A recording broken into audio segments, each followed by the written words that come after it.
So the thing is कि मैं already IT industry में हूँ, तो I know very well America and US UK, इन सब कंट्रीज़ को I know very well, okay.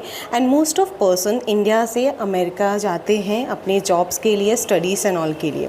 अब इससे ये इम्पैक्ट आएगा कि अमेरिकन की जो गवर्नमेंट है उन्होंने रेट बढ़ाने का मेन रीज़न यही रखा कि वो इंडियन को कम से कम हायर कर पाए, वो अपनी ही पीपल को ज़्यादा से ज़्यादा हायर कर पाए। जिससे क्या हुआ कि इंडिया में इसकी वजह से अनएम्प्लॉयमेंट भी बहुत ज़्यादा बढ़ सकती है, और अनएम्प्लॉयमेंट की वजह से हमारे जो कंट्री है यहाँ पे बहुत ज़्यादा चेंजेस देखने को मिल सकता है।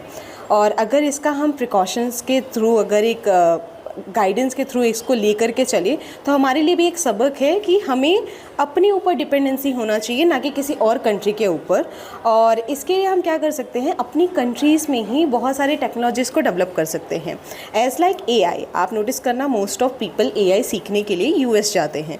वाई नॉट हम एआई को, और यहीं के बच्चे जो होते हैं वो यहीं से सीख करके जाते हैं यूएस में काम करने के लिए। वाई नॉट वही सारे जो प्रोजेक्ट्स उन लोग वहाँ पे लॉन्च करने वाले हैं, हम अपने इंडिया में भी लॉन्च करके और उनको रोज़गार दे सकते हैं। तो इससे क्या होगा कि हम अपनी ही कंट्री पे डिपेंडेंट हो जाएंगे, हमें किसी के ऊपर डिपेंडेंट होने की ज़रूरत नहीं है।